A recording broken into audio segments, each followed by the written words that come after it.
नमस्कार, ओम शांति।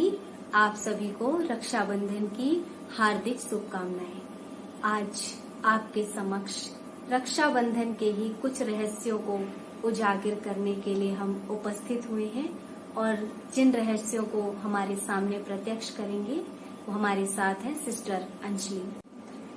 ओम शांति सिस्टर, आपको भी रक्षाबंधन की हार्दिक शुभकामनाएं।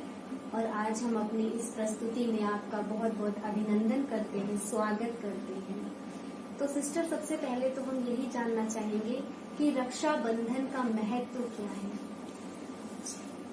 सर्वप्रथम इस रक्षाबंधन के पावन पर्व की आप सभी को बहुत बहुत कोटि कोटि मुबारक हो।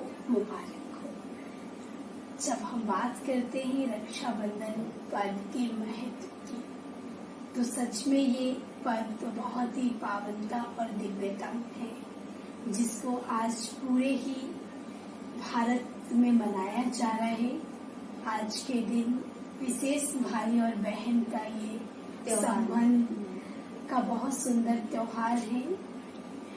और जब हम बात करते हैं इसके महत्व की, तो ये अपने आप में ही बहुत सारे आध्यात्मिक रहस्यों को लिए हुए हैं, जिसमें कि हम बात करें कि इसके शब्द में ही बहुत गहरा रहस्य है। रक्षा बंधन, defence and policy and principles. जब हम अपने आप को सुरक्षित रखना चाहते हैं तो हमें कुछ न कुछ पॉलिसी एंड प्रिंसिपल्स में अपने आप को बांधना होगा, क्योंकि कहते हैं प्रोटेक्ट योर सेल्फ। जब हम सेल्फ को प्रोटेक्ट करेंगे तो कहीं ना कहीं सेल्फ के लिए ही कुछ ऐसे हमें दृढ़ता पूर्वक संकल्प लेने होंगे, कुछ ऐसी मर्यादाओं में हमें स्वयं को रखना होगा। तो जब मर्यादाओं की बात करते हैं या फिर हम जब कोई रूल्स एंड रेगुलेशंस की बात करते हैं, तो वो मर्यादाएं हमें कहीं ना कहीं बंधन महसूस है आज के समय में। और कोई बंधन में बंधना भी नहीं चाहता है। और लेकिन इस रक्षाबंधन के पर्व को हर भाई बहन इस पर्व में बंधना चाहता है और इसको बड़े प्यार से मना भी रहे हैं। तो वो कौन सा ऐसा बंधन है जिसमें वो बंधना चाहता है? तो ये वही बंधन है जहाँ हम अपने सकारात्मक विचारों को, अपने जीवन की कुछ ऐसे मर्यादाओं को बांध करके हम स्वयं सुरक्षित रहकर अपने परिवार, तो फिर हम विश्व की भी रक्षा कर सकते हैं। तो इसके लिए कहते हैं कि बंधन समझना, माना कहीं न कहीं हम सेल्फ डिपेंड रहना तो चाहते हैं, लेकिन फिर भी हम इनसिक्योर हैं, फियर है लाइफ में। तो जिस प्रकार से मैं एक एग्जांपल देना चाहूंगी कि जैसे एक बहती नदी में दो किनारों को लेकर चलती है, तो वो फ्रीडम है, लेकिन दो किनारों को लेकर चलती है और वो यदि अपने आप को समझे कि मैं बंधन में हूँ, मैं इन किनारों को तोड़ दूं, तो वो जो सुखद जीवन का अनुभव कराने वाली नदी वो सबके लिए दुख का कारण बन जाएगी। इसी प्रकार यदि हर मानव अपने समाज की मर्यादाएं, अपने देश की मर्यादाएं और अपने परिवार की मर्यादाएं, जीवन से संबंधित मर्यादाएं को तोड़ता है, तो वो भी कहीं न कहीं जो सर्व के सुखद अनुभव कराने के लिए जीवन उसका हुआ, वो कहीं न कहीं अपने ही दुख का कारण बन जाता है और वही उसके लिए फियर हो जाता है। तो सार्थक अगर रक्षाबंधन का महत्व जान करके इसको सार्थक जीवन में करना है, तो हमें पहले अपने जीवन में मर्यादाओं में बंधना होगा। स्वयं को सुरक्षित करके ही देश और समाज को भी हम सुरक्षा प्रदान कर सकते हैं और सच्चा हम रक्षाबंधन सेलिब्रेट कर सकते हैं। सिस्टर, अगर हम थोड़े समय पीछे जाएं, तो हमारे घरों में सन्यासी पंडित आया करते थे, वो घर में पूजा कराते थे और फिर राखी बांधते थे। तो उसका क्या महत्व है इसमें? पहले हमारे समाज में जो ब्राह्मण हुआ करते थे, जिसे हम पंडित भी कहते हैं, वो उनका समाज में बहुत महत्व था, उनका अहम रोल हुआ करता था। उन्हें समाज सेवी कहा जाता था, उन्हें समाज प्रेमी कहा जाता था। क्योंकि जब भी कोई ऐसा विशेष पर्व है या विशेष कुछ ऐसा कार्य, शुभ कार्य के आरंभ करना होता था तो ब्राह्मणों के द्वारा ही कराया जाता था। और वो क्यों ब्राह्मणों के द्वारा कराया जाता था? क्योंकि ब्राह्मण माना वो आत्मा जो सदैव परमात्मा को याद करने वाली और परमात्मा की बताई हुई बहुत सारी ऐसी नियम और मर्यादाओं को अपने जीवन में बांध के रखने वाली, मतलब पावरफुल हाँ, सोल, जिसको कहेंगे कि जो अपने जीवन के स्पिरिचुअल सिद्धांतों को इस तरह से एकदम कहेंगे उस पे एक्यूरेट रहने वाली, मतलब प्राण जाए पर वचन न जाए वो वाला इससे। तभी उनके अंदर वो एक आत्मिक बल होता था, उनके अंदर एक शक्ति होती थी कि जो चीज उन्होंने अपने जीवन में की है वो दूसरों को भी कराने में उसके लिए समर्थ होते थे। तो इसी प्रकार से रक्षाबंधन के पर्व के अंदर भी उनका यही महत्व रहता था कि वो आकर के घरों में अपने जिजवानों को पूजा कराते थे और फिर वो पूजा आदि कराने के बाद सिंपल सा एक धागा बांधते थे और सबसे प्रतिज्ञा कराते थे कि ये पावन रक्षा कवच है जिसको आप बांधने के साथ साथ ये संकल्प करो कि मुझे स्वयं मन वचन कर्म से सदैव पवित्र रहना है, सबके प्रति शुभ भावना और श्रेष्ठ कामनाएं रखनी है और अपने प्रति भी मुझे सदा ही शुभ सोचना है। मतलब पॉजिटिव प्रकार से वो प्रतिज्ञाएं कराते थे और उसके लिए वो दृढ़ शक्ति देने के लिए उनका अपना ही जीवन होता था जिसकी शक्ति बल मिलती थी हर आत्मा को जो उनके द्वारा धागा बना। तो इस प्रकार से धीरे धीरे क्या हुआ, इस पर्व को कन्या के द्वारा मनाने लगे होंगे क्योंकि कन्या भी पवित्र होती थी जिसका आज के समाज में बहुत महत्व है कन्या का। तो वो धीरे धीरे कन्या फिर देखा कि ये पर्व इतना पावन है, इतना श्रेष्ठ था कि फिर देखा इसको कैसे सेलिब्रेट किया जाए। तो सबसे प्यारा सा सबसे पवित्र रिश्ता भाई और बहन था। आज ये पर्व भाई और बहन के बीच में मनाने लगे। अच्छा सिस्टर, अगर हम बात करें तो जैसे बहन सबसे पहले भाई को टीका करती है, फिर राखी बांधती है और उसके बाद मुख मीठा कराती है, तो इसका क्या रहस्य हो सकता है? बिल्कुल, तो जैसे आपने कहा कि बहन भाई को तिलक देती है, ये बहुत ही स्टार्टिंग बहुत एक अच्छे उससे है कि जैसे टीका देना माना पहले आपने देखा जब भी किसी को तिलक लगाया जाता है तो या तो वो शुभ कार्य पर जैसे मंदिर में गए हैं या फिर स्वाग के लिए या फिर विजय के लिए। इसी प्रकार से तिलक माना ही स्वस्तिति में टिकना। तो हर बहन को ये अवेयरनेस होती कि मैं भी एक प्योर एनर्जी हूँ, मेरे अंदर भी इनर पावर्स हैं और मैं बहुत ही आंतरिक सशक्त हूँ, मतलब अपने आपको जो फिजिकल फॉर्म है उसको भूल करके इंटरनली वो अपनी इनर पावर्स को एकदम से कहेंगे अवेयरनेस में लाना। और इसी अवेयरनेस के साथ जब भाई को तिलक देती है बहन तब भी उस भाई को इसी अवेयरनेस में लाना कि ये जो आउटर फिजिकल लुक्स दिख रहा है ये सिर्फ एक टेम्परेरी एड्रेस है, लेकिन ऑलवेज जो एक इनर पावर है आप और आपके अंदर मनोबल आपका आपके अंदर मनोबल है, आपकी आंतरिक शक्तियां बहुत हैं। आप सिर्फ बाह्य रीति से ये जो कुछ है वही नहीं, लेकिन आपका आंतरिक जगत बहुत शक्तिशाली है।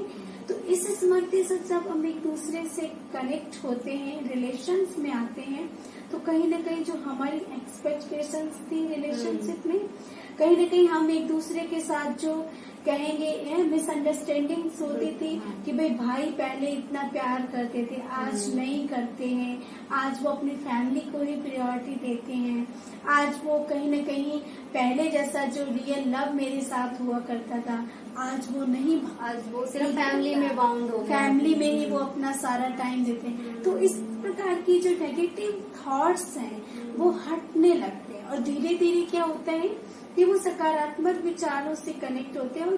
क्योंकि सकारात्मकता मतलब कि ऊर्जा ही मैं आत्मा, आध्यात्मिक ऊर्जा हूँ। तो मैं जब आध्यात्मिक ऊर्जा हूँ तो आध्यात्मिक ऊर्जा के अंदर है ही सकारात्मक शक्ति। तो फिर हमारे रिलेशंस बहुत हेल्दी होने लगते हैं। बिल्कुल बिल्कुल। फिर इसी के साथ जब हम ये इस अवेयरनेस के साथ जब राखी बांधते हैं, तो देखो राखी का मतलब ही है, राखी माना रखना। रखना क्या कि भाई हमें अपने रिश्तों की वैल्यू रखना, हमें एक दूसरे के मान सम्मान को रखना, एक दूसरे की इम्पोर्टेंस रखना, एक दूसरे की क्वालिटीज की वैल्यू को रखना, ये रखना। और इस रखने के साथ जब हम इस एटीट्यूड से एक दूसरे से मिलते हैं और इस पर्सपेक्टिव से जब देखते हैं, तो हमारी रिलेशंस बहुत ही अच्छे होते हैं। फिर हम एक दूसरे के साथ प्रतिज्ञाबद्ध होते हैं। जैसे बहन जब भाई को राखी बांधती है, तो वो प्रतिज्ञा कराती है कि ये भाई सदैव पवित्र रह करके, जिस प्रकार से मेरे प्रति आपकी स्नेही और पवित्र दृष्टि है, स्नेह आप मेरे लिए रक्षा के लिए बंध रहे हो, इसी प्रकार से विश्व की हर नारी के प्रति ऐसी स्नेही और पवित्र दृष्टि के लिए इस सूत्र में प्रतिज्ञाबद्ध होना है। तो जब हम बात कर रहे थे कि राखी, और राखी के ही साथ में आपने देखा कि मिठाई खिलाते हैं, तो मिठाई भी मधुरता का प्रतीक है कि जब भी कोई खुशी की बात आती है तो हम मुख मीठा कराते हैं। और मुख मीठा कराना माना कि खुशी को एक्सप्रेस करना। तो जिस प्रकार हर बहन ये सोचती है कि मैं अपने भाई के लिए फेवरेट मिठाई लेके जाऊं, जो भाई को पसंद है वही मिठाई लेके जाऊं, ठीक है, अच्छा है, वो मिठाई भी लेके जानी चाहिए। लेकिन इसकी हम स्पिरिचुअल मीनिंग को देखें तो वो ये है कि कहीं ना कहीं मिठाई तो हम फेवरेट खिलाएं, लेकिन उसके साथ में हमें ये भी सोचे कि भाई को कौन सा मेरा बेहद पसंद है, भाई के प्रति मेरी कौन सी इमोशंस होनी चाहिए जिससे कि उनको पावर मिले, भाई के प्रति कौन से मेरे पॉजिटिव थॉट्स होने चाहिए जिससे कि उनको स्ट्रांगनेस आए। तो इस तरह से यदि हम उनके लेवल से ही अपने आप के अंदर वो चेंजनेस लाएंगे, तो शायद ही हमारे रिश्तों में जो मधुरता होनी चाहिए, जो हमारी एक कहेंगे परमानेंट हैप्पीनेस होनी चाहिए, वो शायद हम एक दूसरे को दे पाएंगे। और वो फिर से एक वही परमानेंट वाला प्यार, खुशी वापस हमारे रिश्ते में आएगी। बिल्कुल। अच्छा सिस्टर, अगर आज देखें हम, तो नारियां स्वयं इतनी सशक्त हैं कि वो देश की रक्षा कर रही हैं, तो फिर वो भाइयों से किस प्रकार की रक्षा की कामना करती हैं? और यदि किसी बहन का भाई छोटा है या कोई भाई खुद ही इतनी प्रॉब्लम में है कि वो बहन की रक्षा नहीं कर सकता, तो उस समय बहन कैसी रक्षा की कामना करती है, उसको कैसी रक्षा अपने भाई से वो चाहती है? देखो आज क्या है कि वर्तमान समय आज हम देखते हैं कि नारी ने अपना सशक्तिकरण तो किया है, ऐसी तो बात नहीं है। आज की नारी देखा गया तो पदवान भी है, धनवान भी है, बलवान। बिल्कुल, भाइयों से भी आगे सभी क्षेत्रों में नारी ही आगे दिखाई गई। लेकिन फिर भी देखा गया कि नारी असुरक्षित है। नारी के लिए कहाँ कितनी सारी गवर्नमेंट भी प्लान कर रही है कि भाई नारी की सुरक्षा हो। तो मैं जो कहना चाहूंगी कि आज नारी जो असुरक्षित है, उसका मूल कारण सिर्फ दो, कि कहीं न कहीं नारी ने अपने पवित्रता को खो दिया है और अपने मातृत्व भाव को खो दिया है। कि सिर्फ नारी ये समझती है कि मेरा परिवार ही है जिसके लिए मुझे सिर्फ भावनाएं रखनी है, उसकी मुझे रक्षा करनी है, और मैं जिस भाई को राखी बांध रही हूँ मैं उसके ही बहन हूँ और उसके प्रति मेरी शुभ भावनाएं होनी चाहिए। मतलब अपने ही अंदर, अपने फैमिली के अंदर बाउंड कर लिया। मतलब कि लिमिटेशन में आ गए। तो जब हमारे अंदर ये भावनाएं हो जाती हैं, तो फिर हम जब घर से बाहर निकलेंगे तो वहाँ तो मेरी फैमिली नहीं होगी, न मेरा ऑलवेज ब्रदर मेरे साथ होगा। तो ऐसे में हमारे अंदर दो परिवर्तन जो हो जाएंगे। एक तो हमें अपने आत्म बल को बढ़ाने के लिए पवित्र बनना होगा, और पवित्र बनना माना सकारात्मक विचार, सकारात्मक जीवन शैली को अपनाना, हमारे अपने चिंतन की धारा को बदलना होगा। और इसी प्रकार से हमें दूसरा ये कि हर नारी को अपने अंदर जो करुणामयी नारी होती थी, जो नारी के अंदर मातृत्व भाव था, सर्व के प्रति एक दया भाव था, स्नेह था, वो पुनः लाना पड़ेगा। और जब वो ये समझकर सोच के करेगी कि मुझे विश्व बंधुत्व की भावना रखते हुए कि सिर्फ मैं अपने परिवार की नहीं लेकिन पूरे विश्व की मैं समाज सेवी हूँ और सबके लिए मेरा मातृत्व भाव है, मैं पूरे ही विश्व को सेवा देने वाली इस जगत जननी जैसी माँ हूँ, बहन हूँ, तो हर व्यक्ति का पर्सपेक्टिव उसके अंदर चेंज हो जाएगा और वो स्वयं जब इस तरह से सकारात्मक विचारों में इतनी प्रबल होगी तो उसका बाह्य तौर से फिजिकली कोई भी प्रोटेक्शन उसको ऑटोमेटिक मिलता ही रहेगा। तो वो प्रोटेक्ट उसे करने के लिए ये सोचना नहीं पड़ेगा कि मैं कौन सी ऐसी सिक्योरिटी को बढ़ाऊं जिससे कि मैं अपने आप में प्रोटेक्ट रहूं। हाँ, क्योंकि वो खुद ही इतनी इंटरनल पावर उसमें है। हाँ जी। तो इस तरह से उससे अपना परिवर्तन करना होगा। फिर वो कहीं भी किसी भी क्षेत्र में है तो उसका सर्व सहयोगी बनेंगे क्योंकि उसका भाव ही परिवर्तन होगा।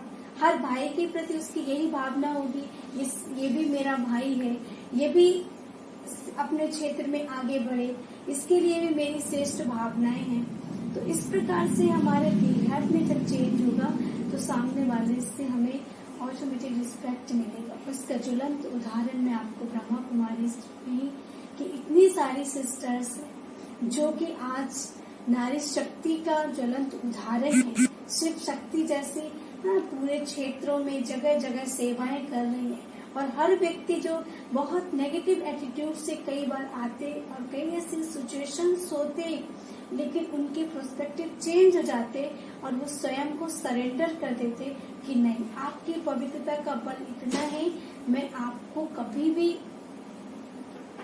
इसी प्रकार हम देखें तो ऐसे ही हमारे इतिहास में भी उदाहरण है कि कितनी सारी नारियां होके गई जिनको कोई भी सुरक्षा की जरूरत नहीं पड़ी, उनके साथ कोई ऐसे बॉडीगार्ड नहीं रहते थे ना, क्योंकि आज देखा जाए जितनी नारी हायर स्टेज पे है उतना ही उसको कहीं न कहीं सिक्योरिटी चाहिए, उतने ही बॉडीगार्ड चाहिए। तो उस समय देखो लक्ष्मीबाई कितनी सशक्त थी, अपने आप में उनका आत्म बल इतना था कि वो कोई भी सिक्योरिटी की उन्हें जरूरत नहीं। तो कहने का मतलब है कि जब हम अपने आंतरिक सशक्तिकरण को कर लेते हैं, अपने आंतरिक मनोबल को बढ़ा लेते हैं, तो बाह्य सिक्योरिटी की हमें आवश्यकता नहीं पड़ती है। फिर हम अपने मन से इतना ही स्ट्रांग होते हैं कि बाहर से कोई ऐसी सिचुएशन है भी उसको भी हम ओवर पावर उस पर कर लेते हैं। बिल्कुल बिल्कुल। तो इस तरह से दूसरी चीज मैं कहना चाहूंगी, इसी प्रकार भाइयों को भी अपना पर्सपेक्टिव चेंज करना होगा कि सिर्फ मैं उसी बहन का भाई नहीं हूँ जिसने मेरी कलाई पर धागा बांधा, मतलब जो लिमिटेशन थी वो भाई को भी खत्म करनी पड़ेगी। उसको भी ये समझना पड़ेगा कि मेरे सानिध्य में या मेरी उपस्थिति में कोई भी नारी, देश की कोई भी नारी है, वो स्वयं को सुरक्षित महसूस करे। मेरी हर नारी के प्रति बहन की तरह हर नारी के प्रति यही भाई समझे कि मुझे ये भी मेरे बहन है और स्नेही दृष्टि उसके प्रति पवित्र वृत्ति रहे। तो फिर कहीं न कहीं वो भाई की बहन कहीं पे भी है तो वो बहन को ऑटोमेटिक सुरक्षा प्रदान होगी, सेफ रहेगी। तो फिर वो दूसरी चीज एक और है कि यहाँ पर हम जो सिक्योरिटी की बात कर रहे हैं, सुरक्षा देने की बात, कि हम सभी का परम रक्षक परमात्मा है, जो हम सर्व आत्माओं का पिता भी है और जो सबसे हायर एनर्जी है।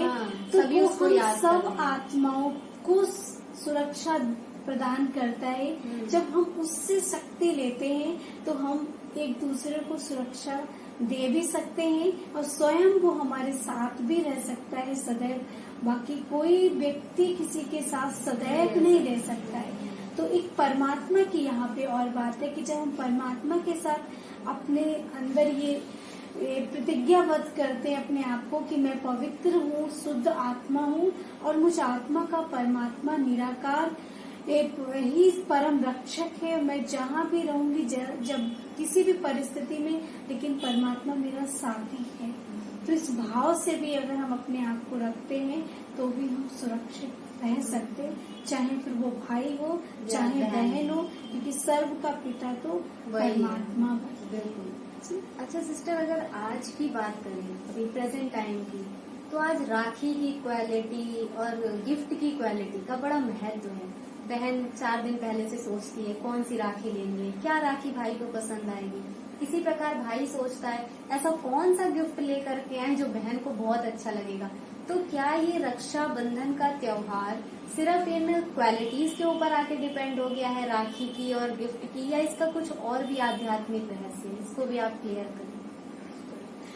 क्योंकि देखा जाए, जैसे आपने देखा कि फ्लावर पॉट है, एक नेचुरल फ्लावर पॉट है, लेकिन उसी के साथ दूसरा एक फ्लावर पॉट है वो भी नेचुरल है, लेकिन दोनों की ग्रोथ में डिफरेंट है। एक ने बहुत ग्रोथ की है जो बहुत ही नेचुरल ब्यूटी उसकी है, लेकिन दूसरे की ग्रोथ कम है जो कहेंगे मुरझाया हुआ है। दोनों को ही हमें डेकोरेट करना है, तो हम दूसरे पे क्या करेंगे? आर्टिफिशियल करेंगे। हाँ, आर्टिफिशियल डेकोरेट करेंगे। तो ये भी हमारे जीवन से ही संबंधित बात है कि जब हम अपने मन से विचारों में शुद्ध हैं, पवित्र हैं, एक दूसरे के प्रति भावनाएं हमारी श्रेष्ठ हैं, हमारा दिल एक दूसरे के प्रति बहुत साफ और शुद्ध है, तो फिर हमें बाह्य तौर से जो आर्टिफिशियल मटेरियलिस्टिक चीजें, चाहे गिफ्ट की क्वालिटी कहें, चाहे फिर वो राखी की क्वालिटी, वो नहीं एक्सप्रेस करनी। मतलब उस पर हमें डिपेंड नहीं रहना पड़ेगा, वो नहीं हमें दिखाना पड़ेगा कि भाई को जब खुशी मिलेगी जब राखी चांदी की होगी या फिर गोल्ड की होगी या फिर कोई बहुत सुंदर मेटल की होगी। वो यही बहन सोचे कि मेरी कितनी श्रेष्ठ भावनाएं हैं, मेरी कितनी शुभ भावनाएं हैं भाई के प्रति, कि भाई अपने कर्म क्षेत्र के हर एक क्षेत्र में विजयी हो, सदैव उसकी उन्नति हो, सदैव उसके लिए श्रेष्ठ भावनाएं सकारात्मक सोचती रहूं। ये अंदर से संकल्प लेना चाहिए। दूसरा, भाई को भी ये सोचना चाहिए कि मुझे सिर्फ गिफ्ट नहीं देना, लेकिन मुझे अपनी बहन को ऑलवेज हेल्पफुल रहना है। उसको ऐसा कुछ जीवन का गिफ्ट दिया जाए जिससे कि वो अपने परिवार में, अपने समाज में उन्नति को पाए।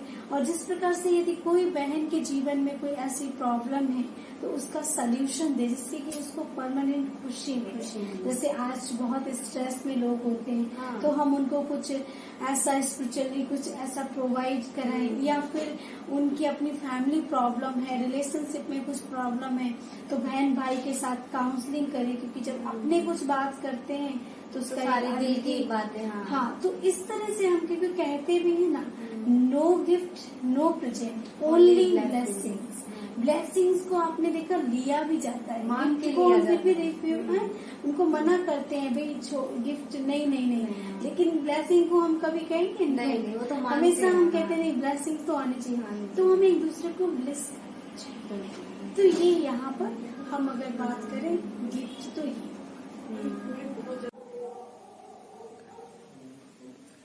अच्छा सिस्टर, अगर हम अभी प्रेजेंट टाइम की बात करें, जैसे कि अभी कोरोना चल रहा है, तो ना भाई बहन के पास जा सकती है, ना भाई बहन के पास जा सकता है, तो ऐसे में हम राखी को कैसे सेलिब्रेट करें?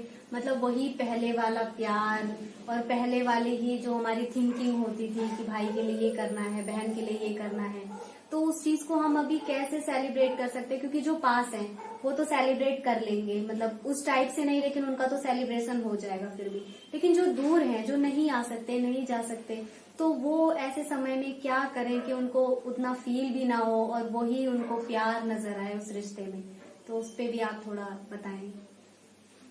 देखो, सबसे पहले तो क्या है कि किसी भी सिचुएशन को हमें एक्सेप्ट करना चाहिए। बिल्कुल। हाँ, क्योंकि आज हमारे मन में यही क्वेश्चन रहे कि इस बार राखी कैसे सेलिब्रेट होगी, हर बार तो जाया करते थे। तो इस चीज को हम, क्योंकि चैलेंज को जब हम एक्सेप्ट नहीं करते हैं तो वो चैलेंज कहीं ना कहीं फिर स्ट्रेस का कारण बन जाता है। और जिस चैलेंज को हम एक्सेप्ट करते हैं वो चैलेंज हमारे लिए एक चांस का काम हो जाता है, हम उसके चांसलर बन जाते हैं, उससे कुछ नया सीख लेते हैं। तो इस प्रकार से पहली चीज हम इसके सारे पॉजिटिव व्यू को देखें। जैसे कि पहले हम राखी को परचेज करने के लिए कितना समय हम मार्केट में लगाते थे, ठीक है। उसी प्रकार से हर भाई को भी गिफ्ट सर्च करने के लिए कितना एक रहता था कि बहन आएगी तो मतलब क्या करना है। तो ये तीसरा है कि हम ट्रैफिक में कितना टाइम हाँ, ट्रैवलिंग में हम में। करते थे, तो बहुत। वहाँ पे कितना ट्रैफिक, क्योंकि आज के दिन तो इतना ट्रैफिक बहुत होता होता है, है। तो हम कहीं ना कहीं उससे भी बचे। ठीक है, अभी हमें ये एग्जर्शन नहीं माइंड में कि भाई जाना ही जाना है, तो मतलब चाहे वो ट्रैवलिंग में ट्रैफिक का फेस करना पड़े, चाहे वो मार्केट की वो इतनी ज्यादा भीड़ भाड़ को फेस करना पड़े, चाहे फिर वो गिफ्ट के लिए।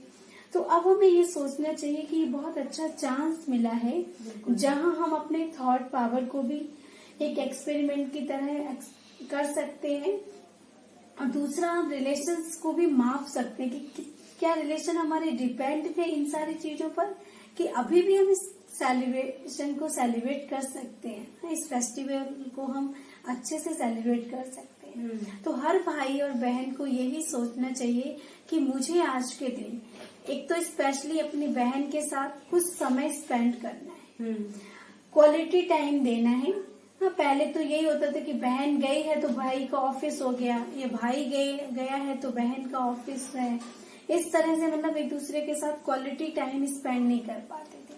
लेकिन धीरे धीरे अब हम इस चीज को देखें तो हम एक दूसरे के साथ टाइम भी स्पेंड करें, और फिर एक दूसरे से बात करें, दिल की शेयरिंग करें। हाँ, जो हम स्ट्रेस का रीजन की कहीं ना कहीं हम प्रोफेशनली जो काउंसलर होते हैं उनके पास जाते काउंसलिंग कराने के लिए, अब हम फैमिली के साथ अच्छे से उनके साथ वीडियो कॉल करें, उनके साथ अच्छे से बात करें, एक दूसरे की कुछ ऐसी वीकनेस कुछ है जो उनको शेयर करें, और फिर जब हम ऐसे शेयरिंग करेंगे तो फिर हमारे अंदर से कुछ पॉजिटिविटी निकल के आएंगी और रिलेशंस अच्छे भी हो जाएंगे। दूसरा, ईमेल भेजें, हाँ, बिल्कुल। ई राखी जैसे हाँ। व्हाट्सएप के थ्रू। और हम पहले के समय आपने देखा कि क्या होता था, बहुत सुंदर चिट्ठी भी लिखते थे, जिसे आज ईमेल हो गया है। तो हम सुंदर से कोटेशन, सुंदर से भाव को भाई के प्रति लिख करके भेजें, पोस्ट करें, जिसमें कि पॉजिटिविटी। आज तो कोई भी मैसेज देना है तो क्या करते हैं, यही बोलेंगे, हाँ, ये सिचुएशन है, ये ऐसा है।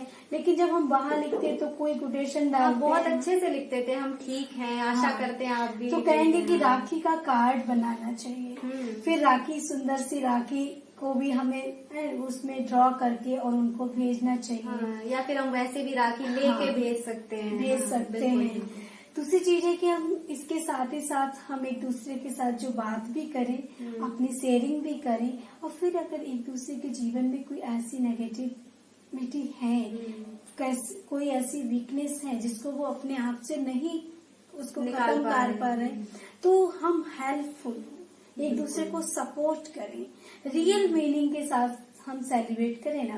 तो जैसे बहन को कंटिन्यू कुछ डेज के लिए भाई को ब्लेसिंग देनी चाहिए, जैसे मेडिटेशन करते हैं ना, कहते हैं हमने मन्नत मांगी, दुआएं की, तो सच में वो दुआएं क्या है कि भाई हम सोचे अपने दुश्मन के लिए दुआएं कर दें, इट इज पॉसिबल नहीं। मतलब कि दुआएं, मतलब कि जहाँ हमारे मन के अंदर शुभ भावनाएं और श्रेष्ठ कामनाएं हैं, तो हम किसी को भी दुआ दे सकते हैं। ऐसे भाई को दुआ देना है, मानो कोई भाई, किसी बहन का भाई किसी भी चीज का एडिक्शन में है, आज के समय में बहुत युवाओं के अंदर ये चीजें दिख रही है, तो ये प्रॉब्लम है, तो उसके लिए भाई बहन को भी करना चाहिए कंटिन्यू, और भाई को भी, यदि बहन को किसी प्रकार का ऐसा कुछ प्रॉब्लम है, इमोशनली वीक है, तो उसके लिए स्ट्रांगनेस के लिए भी ब्लेसिंग्स देनी चाहिए। बिल्कुल। इस प्रकार से हम इस बार राखी सेलिब्रेट करेंगे तो बहुत ही अच्छा। हाँ, एक न्यू तरीका न्यू वे हो गया ना। अभी तक तो चाहते थे ठीक है, अभी बहन आएगी तो क्या खाना है, क्या खिलाना है, गेस्ट आ रहे हैं भाई,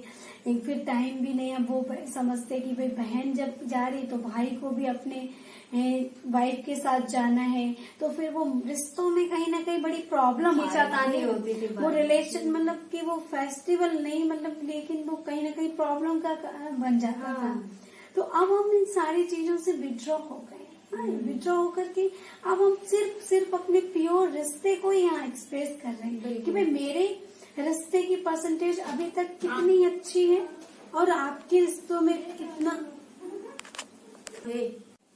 हाँ, तो इस तरह से हम न्यू वे से सेलिब्रेट करें और तो बहुत अच्छा रहेगा। और छोटे छोटे देखो भाई बहन है, वो भी राखी कितना अच्छे से मनाते थे, लेकिन जैसे हम बड़े होते गए तो फिर ये एक डिफरेंट आ गया। तो अब हम उस सारी चीजों को खत्म करके लिमिट को हमें अब हम अपने Unlimited, रिश्ते को प्योर बनाते हुए और रिश्तों के अंदर मधुरता को लाएं और इसको आध्यात्मिक पूर्ण तरीके से पूरा सेलिब्रेट करें। बिल्कुल। जैसे हमारे इस आज के इस एपिसोड से जो भी सुनेंगे तो उनको पूरा इस चीज को अप्लाई करना चाहिए। हाँ। और उसको कहीं ना कहीं जीवन में अपने आध्यात्मिक चीजों को लाना भी जरूरी, क्योंकि स्पिरिचुअलिटी से हम जब दूर होते जा रहे तो हमने हर एक चीज को मीनिंग को ही चेंज कर दिया और वो फिर हमने आउटर लुक्स को बहुत प्रायोरिटी दी। हमने फिर देखा कि कहीं इंटरनल चीजों को छोड़कर एक्सटर्नली चीजों पर बहुत ज्यादा Depend अटेंशन हो रहे दिया। हैं। तो अब उन चीजों को हम छोड़ करके फिर से हम अपनी उसी पद्धति को अपनाएं जो कि हमारे पूर्वज अपनाते आ थे रहे और हैं। जो पहले के समय जो सारी चीजें हुआ करती थी।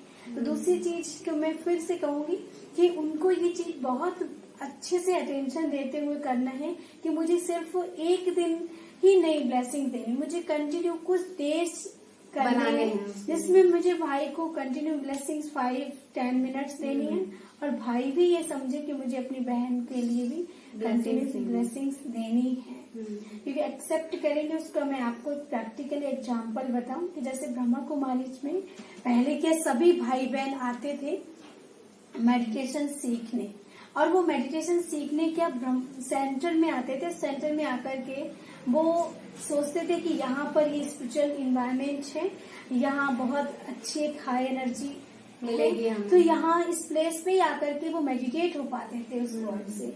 लेकिन आज के समय सिचुएशन ने उनको बहुत चेंज करके और वो प्रैक्टिकली उन्होंने किया है एक्सपेरिमेंट कि उन्होंने अपने घर को ही मेडिटेशन रूम बना दिया।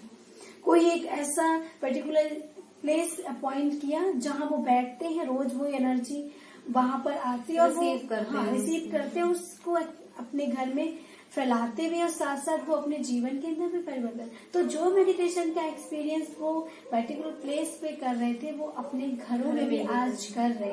तो उन्होंने चैलेंज को एक्सेप्ट किया, इसलिए वो चांसलर बन गए और आज वो अपने घर को भी मंदिर जैसा बना के रखे। मेडिटेशन जैसे मेडिटेशन में आते थे वे पर्टिकुलर प्लेस पे, आज उनके घर ही मेडिटेशन रूम्स बन गए हैं।